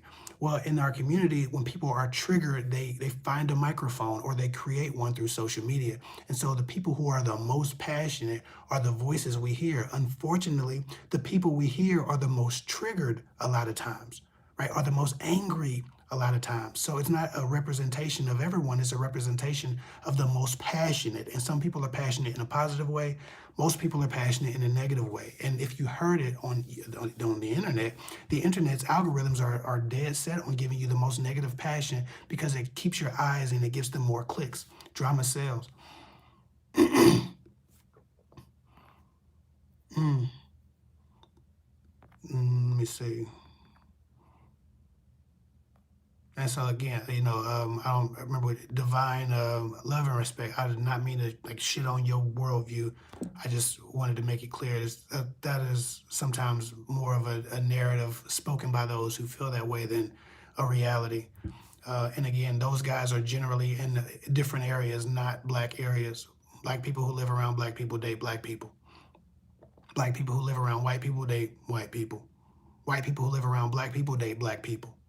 People date their neighbors, just like the kill rate. The kill rates are can all be tracked to proximity. That's why there's no such thing as black on black crime or white on white crime or Asian on Asian crime. It's a narrative that they tell you about black on black crime. It's a fact that they pull out of all the other facts and tell it to you in exclusivity so that you believe that that is by itself the only reality, when in fact 90% of Asians and 87% of whites, and the only reason it's 87% of whites is because there's a very unlucky 3% that live in black communities, that live in impoverished, shitty communities that are so far below the poverty line that they don't even get white hoods. They have to go to black hoods. And so that 3% is killed by black people just because they're the neighbors and the drug addicts and the drug dealers with the black people in those black neighborhoods that are impoverished. Um, and again, not to link black neighborhoods with crime, but I'm talking about impoverished black neighborhoods. Even so. Yeah, I've done a lot of videos on narcissism. Not narcissism specifically. I always pick out something specific because narcissism as a whole is such a giant topic. I've done like 4 videos that I've never released about narcissism that I was actually collaborating with my mom on, and she was going to give her story about surviving narcissism. We just haven't been able to get it together logistically. But there are a lot of narcissism experts out here, and honestly, like a lot of times people don't uh, people don't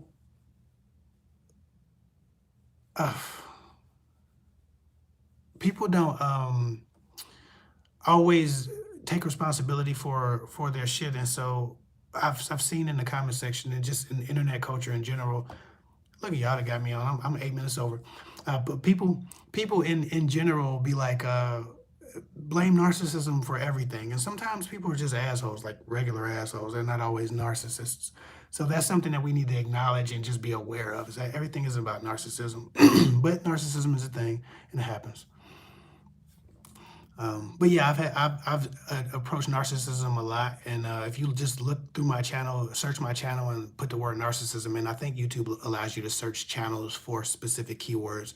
You'll find a great many videos where I acknowledge it and talk about it. I'm gonna do one more question, and then I got to get out of here. Um,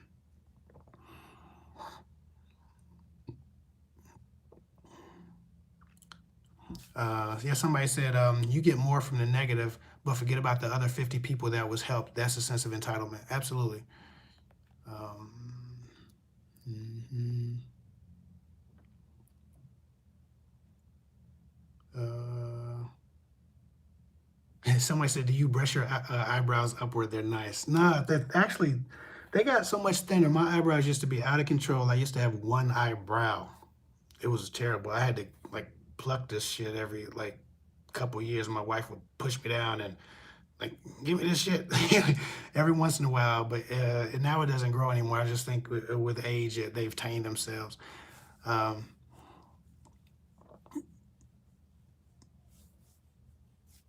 Let me see. Jules, as a black man, I hope we can come together, protest rape culture and violence toward women. Kev, can you lead the movement? Absolutely, I'm with that. But again, I have my reserves. So, um, like I think like I see like the big picture and the small picture. Like I'm a big picture thinker and a small picture thinker. My personality type is actually 25, 25, 27, and 24, damn near all the way even across the board. If you look at a Myers-Briggs test, my personality is so split. I'm damn near perfectly balanced. With that said, because I can't put down the big picture for the small picture, um, as a black man, I would absolutely hope we can come together to protest rape culture and violence towards women. My only issue is the idea of rape culture throws everything into the like it. Rape is rape. Everything else is everything else. Violence towards women is violence towards women. Rape is rape. When we throw culture into it, now we're attacking a bunch of random incidences that have nothing to do with rape or power dynamics, which rape is about, and we're accusing a man of the worst possible thing, the worst unforgivable thing, without him actually having done any of that. To make a person feel threatened and to rape them is completely, those are two different things, right? So we need to, I think rape culture is by itself a very, I think it's a reckless and irresponsible term because we've seen people do sexually inappropriate things or say sexually inappropriate things, and while they're sexually inappropriate, they shouldn't be done, and those men deserve to be punished for those things. They are not rape, and I think if you put the word rape in front of anything, it should only be next to the word rape. I think like I know women personally. I've dated women personally. I'm raised by a woman who've experienced actual rape. We can't be adding culture and all of these different shits that pretend that anything that you do by proxy is basically raping someone. No, we need to keep rape by itself, just like we keep murder by itself. I've punched a lot of people in the face in my life, a lot of motherfuckers. Okay, I used to fight all the time just for no reason whatsoever when I was a kid. It wasn't murder culture because I was punching people in the face. Okay, but if you like catcall a woman, that's rape culture, but it's not rape. It's inconvenient. Yes. It's rude. It's inconsiderate. It can be threatening. It can be perceived any kind of way, but it's not rape. I think rape culture is a problem that people are protesting, or is a term that people are protesting because it folds everything in that, and many harmless things in that aren't actually rape. But to your point, yes, I absolutely would love if we had a legitimate movement from men, and I don't know how that happens, that we held men accountable for rape and for violence against women. I think that it's extremely important that that be done. Obviously, domestic violence, hitting women, sexually assaulting women, making sexual intimidation, all of those things need to be called what they are specifically. I think we need to stay specific when we're dealing with sexual stuff. It needs to be very specific because you throw that word at somebody, it's a problem. But I feel like that definitely needs to happen. I would love to lead the charge, but what I found that in correcting men, they just stop. They don't. Men aren't looking for correction. Like my channel on my Fatherhood Village channel, the majority of watchers are women that know that men need to hear it, but men don't want to hear correction.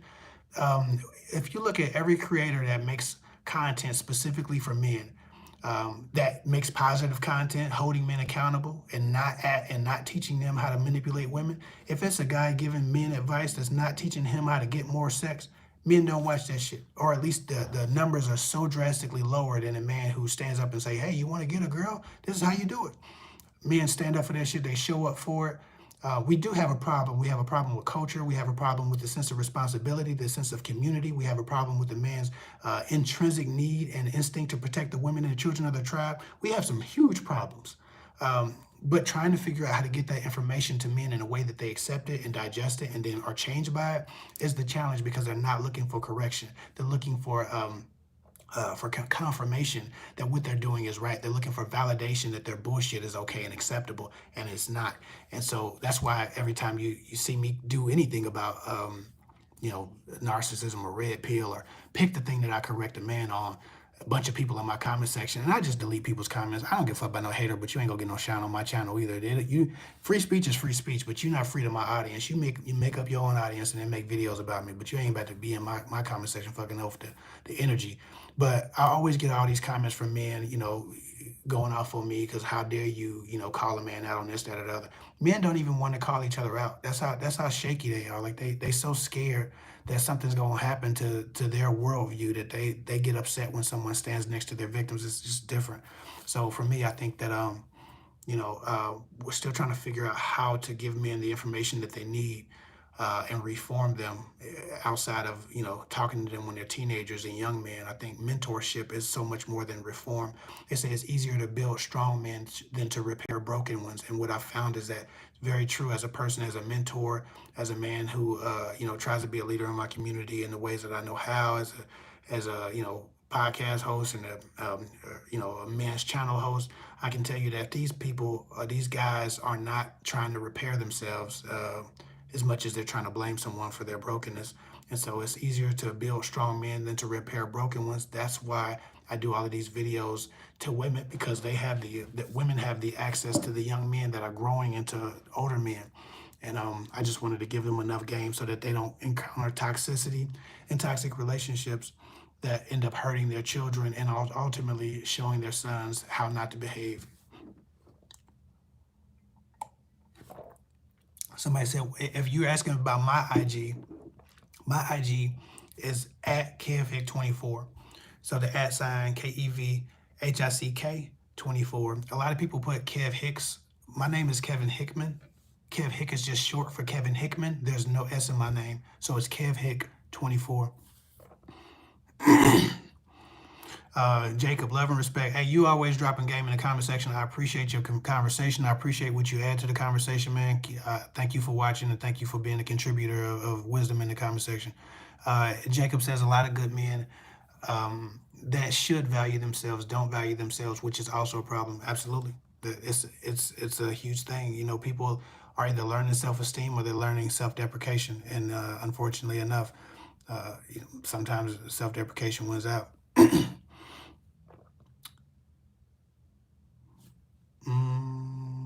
Oh, I was supposed to get off of here 18 minutes ago. I got to go. Y'all got me tripping. Yo, one more question and I'm out of here. Okay, how long should you wait until he proposes? You probably should make it known that you're waiting on a proposal and that a proposal is required in order to keep you in a relationship, and that you're not willing to wait forever. Otherwise, he may never propose. Guys don't dream and fantasize about marriage at the same rates statistically as women. We're not groomed to it. We're not given this idea of us in obviously in a groomsman tuxedo or a suit walking through. Like, we don't have that same image. Women dream about their dress. All of their cartoon characters are princesses, and their big day is the wedding to the princess. It's just different. Men don't have that same indoctrination to the idea of marriage. So he may never propose just because it's not something he really cares to do. And until men start having children and want their children to carry on their name and want their inheritance set and want their life insurance and that's if he's fiscally responsible and financially educated. If he's not financially educated, he may never want to get married because he doesn't understand the benefits that it has to his heirs if he's built something that they should be lucky enough to receive in his death. So that's one of those things. Anyway, I've gotten way over limit. I got to stop talking, save my voice, fucking take a nap, wake up, do some more videos, make the most of this conversation, or make the most of this time away from my family so I can get some more videos done. I appreciate y'all. Thank you for watching. Love and respect. I'll get with y'all later. Now I'm gonna try to get off of here on one swoop. I don't know how to close this thing off on my phone. Let me see. Okay, cool. End stream.